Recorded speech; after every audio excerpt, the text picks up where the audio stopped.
Welcome back to my YouTube channel. ಇವತ್ತಿನ ವಿಡಿಯೋದಲ್ಲಿ ನಾವು 2026 SSC GD ಅಧಿಕ ಸೂಚನೆ ಯಾವಾಗುತ್ತೆ, ಇನ್ನು ಎಷ್ಟು ಡೇಸ್ ಬಾಕಿ ಇದೆ, ಪರೀಕ್ಷೆ ಯಾವ ತಿಂಗಳಲ್ಲಾಗುತ್ತೆ, ಇನ್ನು ಎಷ್ಟು ಡೇಸ್ ಇದೆ ಪರೀಕ್ಷೆಗೆ, ಫಿಸಿಕಲ್ ತಯಾರಿ ಹೇಗಿರಬೇಕು, ನಿಮ್ಮದು ಫಿಸಿಕಲ್ ಎಷ್ಟು ಇಂಪಾರ್ಟೆಂಟ್ ಆಗುತ್ತೆ ಅನ್ನೋದನ್ನೆಲ್ಲ ಈ ವಿಡಿಯೋದಲ್ಲಿ ಒಂದೊಂದಾಗಿ ನೋಡ್ತಾ ಹೋಗೋಣ. ಇನ್ನೂ ಯಾರೆಲ್ಲ ನಮ್ಮ ಚಾನಲ್ನ ಸಬ್ಸ್ಕ್ರೈಬ್ ಮಾಡಿಲ್ಲ ಬೇಗ ಸಬ್ಸ್ಕ್ರೈಬ್ ಮಾಡಿ. ಟೆಲಿಗ್ರಾಮ್ ಚಾನಲ್ ಯಾರೆಲ್ಲ ಜಾಯ್ನ್ ಆಗಿಲ್ಲ, ಈ ವಿಡಿಯೋನ ಕೆಳಗೆ ಡಿಸ್ಕ್ರಿಪ್ಷನ್ ಲಿಂಕ್ ಇರುತ್ತೆ, ಹೋಗಿ ಜಾಯ್ನ್ ಆಗಿ. ನಿಮ್ಗೆ ಏನಿದೆ SSC GD ಎಕ್ಸಾಮ್ಗೆ ಸಂಬಂಧಪಟ್ಟಂತೆ ಏನೇ ಅಪ್ಡೇಟ್ಸ್ ಇದ್ದರೆ ನಾವು ನಮ್ಮ ಟೆಲಿಗ್ರಾಮ್ ಚಾನಲಲ್ಲಿ ನೀಡ್ತಾ ಇರ್ತೀವಿ. ನೆಕ್ಸ್ಟ್ ನಿಮಗೆ ಪ್ರಾಕ್ಟೀಸ್ಗಂತ ಪ್ರಿವಿಯಸ್ ಇಯರ್ ಕ್ವಶನ್ ಪೇಪರ್ ಮತ್ತು ಚಾಪ್ಟರ್ ವೈಸ್ ಕ್ವಶನ್ ಕೂಡ ನೀಡ್ತಾ ಇದ್ದೀವಿ ನಮ್ಮ ಟೆಲಿಗ್ರಾಮ್ ಚಾನಲಲ್ಲಿ. ಓಕೆ, ನೀವು ಈ ವಿಡಿಯೋ ಕ್ಲಿಕ್ ಮಾಡಿ ನೋಡ್ತಾ ಇದ್ದೀರಿ ಅಂದರೆ ನೀವು ಖಂಡಿತವಾಗಿ 2026 SSC GDಗೆ ತಯಾರಿ ನಡೆಸುವರಂತರಾಗಿರ್ತೀರ. ನೋಟಿಫಿಕೇಶನ್ ಆಗಲು ಇನ್ನು ಕೇವಲ ಒಂದೇ ಒಂದು ತಿಂಗಳು ಬಾಕಿ ಇರೋದು.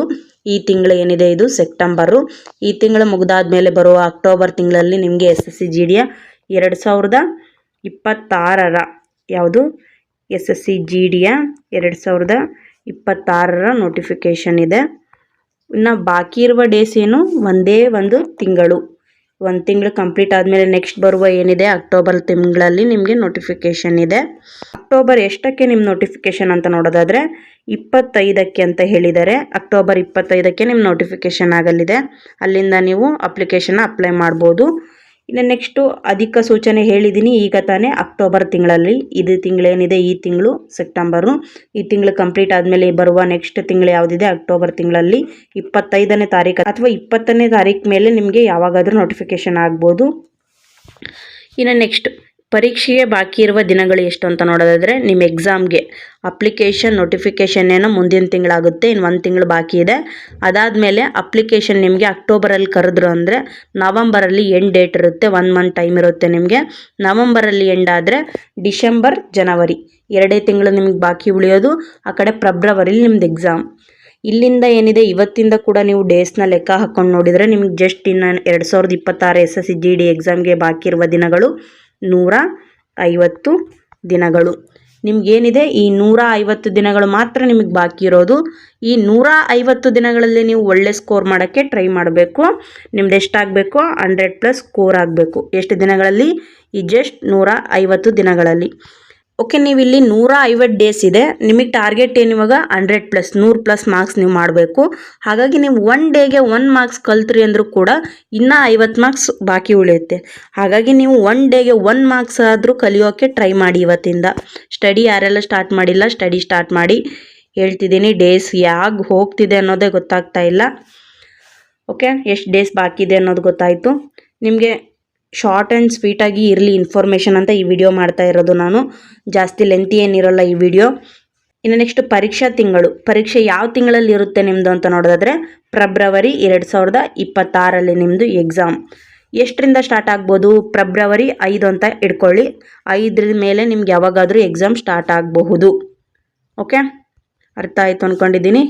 ಇನ್ನು ನೆಕ್ಸ್ಟ್ ಫಿಸಿಕಲ್ ತಯಾರಿ ಪ್ರಾರಂಭಿಸಿ. ಯಾಕೆ ಫಿಸಿಕಲ್ ತಯಾರಿ ನೀವು ಪ್ರಾರಂಭಿಸಬೇಕು ಅಂದರೆ, ಈ ಬಾರಿ 2025ರಲ್ಲಿ ಪರೀಕ್ಷೆಯನ್ನು ಅಟೆಂಡ್ ಮಾಡಿದವರು ಬರೆದವರು 100+ ಅಲ್ಲ 110+ ಆದರೂ ಕೂಡ ಅವ್ರದ್ದು ಫಿಸಿಕಲ್ ಒಬ್ಬೊಬ್ರದ್ದು ಫೇಲ್ ಆಗಿದೆ. ಯಾಕೆ, ಅವರು ಓದೋದ್ರಲ್ಲಿ ಚೆನ್ನಾಗಿದ್ದಾರೆ, ಒಳ್ಳೆ ಸ್ಕೋರ್ ಮಾಡಿದ್ದಾರೆ, 110ವರೆಗೂ 115, 116 ಮಾರ್ಕ್ಸ್ ಮಾಡಿದ್ದಾರೆ ಅವರು. ಬಟ್ ಫಿಸಿಕಲಲ್ಲಿ ಅವರು ಫೇಲ್ ಆಗಿದ್ದಾರೆ. ಏನಕ್ಕೆ ಯೂಸ್ ಬಂತಿದು? ನೀವು ಅಷ್ಟೆಲ್ಲ ಸ್ಟಡಿ ಮಾಡಿ, ಅಷ್ಟೆಲ್ಲ ಹಾರ್ಡ್ ವರ್ಕ್ ಮಾಡಿ, ಒಳ್ಳೆ ಸ್ಕೋರ್ ಮಾಡಿ ಫಿಸಿಕಲಲ್ಲಿ ನೀವು ಫೇಲ್ ಆದ್ರಿ ಅಂದರೆ ಏನೂ ಯೂಸ್ ಇಲ್ಲ. ಹುಡುಗರಿಗೇನಿದೆ ಹೆವಿ ಇದೆ ಫಿಸಿಕಲ್ಲು. ಹಾಗಾಗಿ ನೀವು ಹುಡುಗರು ಇವಾಗಿದ್ದನು ಫಿಸಿಕಲ್ ಸ್ಟಾರ್ಟ್ ಮಾಡಿ. ಹುಡುಗಿರು ಕೂಡ ನಿಮಗೂ ಕೂಡ 116 ಮೀಟ್ರ್ ನಿಮಗೆ ರನ್ನಿಂಗ್ ಇರೋದು. ನಿಮಗೂ ಏನು ಇದು ಕಮ್ಮಿ ಅಲ್ಲ, ಇಂಡಿಯನ್ ಆರ್ಮಿ ಥರನೇ ಇರೋದು ನಿಮಗೂ ಇದು ಕೂಡ ರನ್ನಿಂಗು. ಈಗಲಿಂದನೇ ಫಿಸಿಕಲ್ ಪ್ರಾರಂಭಿಸಿ.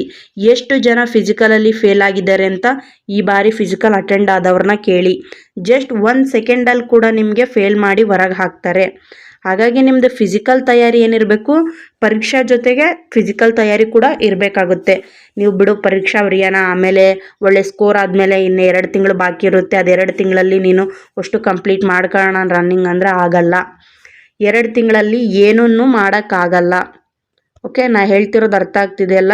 ನೀವು ಎಕ್ಸಾಮಿಗೆ ಎಷ್ಟು ಇಂಪಾರ್ಟೆನ್ಸ್ ಕೊಡ್ತೀರಾ ಅದ್ರ ಡಬಲ್ ನೀವು 50% ಎಕ್ಸಾಮ್ಗೆ ಇಂಪಾರ್ಟೆನ್ಸ್ ಕೊಟ್ಟರೆ 100ಗೆ 100% ನೀವು ಫಿಸಿಕಲ್ಗೆ ಇಂಪಾರ್ಟೆನ್ಸ್ ಕೊಡಬೇಕಾಗುತ್ತೆ. ಯಾಕಂದರೆ ನಿಮ್ದು ಎಕ್ಸಾಮ್ ಕಂಪ್ಲೀಟ್ ಆದಮೇಲೆ ಸೆಕೆಂಡ್ ಪ್ರೊಸೆಸ್ಸೇ ನಿಮಗೆ ಫಿಸಿಕಲ್ ಆಗಿರೋದ್ರಿಂದ ಫಿಸಿಕಲ್ ಹೆವಿ ಹಾರ್ಡ್ ಇರುತ್ತೆ. ಹಾಗಾಗಿ ಫಿಸಿಕಲ್ನ ಇವಾಗಿಂದನೇ ತಯಾರಿ ನಡೆಸಿ ಎಕ್ಸಾಮ್ ಜೊತೆಗೇ ಫಿಸಿಕಲ್ನು ಕಂಟಿನ್ಯೂ ಮಾಡಿ.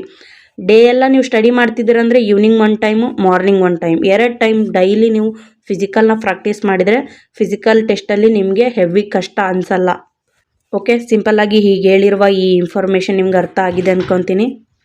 ಓಕೆ, ನೋಟಿಫಿಕೇಷನ್ ಆಗೋಕ್ಕೆ ಇನ್ನು 1 ತಿಂಗಳು ಬಾಕಿ ಇದೆ. ಎಕ್ಸಾಮ್ಗೆ 150 ಡೇಸ್ ಬಾಕಿ ಇದೆ. ಇನ್ನು ನೆಕ್ಸ್ಟ್ ಫೆಬ್ರವರಿಲಿ ನಿಮ್ಗೆ ಎಕ್ಸಾಮ್. ಎಲ್ಲನೂ ಕೂಡ ಅರ್ಥ ಆಯಿತು ಅಂದ್ಕೊಂಡಿದ್ದೀನಿ. ಇಲ್ಲಿಗೆ ಈ ವಿಡಿಯೋ ಎಂಡ್ ಆಯಿತು. ಯಾರೆಲ್ಲ ಕೊನೆವರೆಗೂ ವಿಡಿಯೋ ನೋಡಿದರೆ ಥ್ಯಾಂಕ್ಸ್ ಫಾರ್ ವಾಚಿಂಗ್. ಮತ್ತೆ ಸಿಗೋಣ ನೆಕ್ಸ್ಟ್ ವಿಡಿಯೋದಲ್ಲಿ.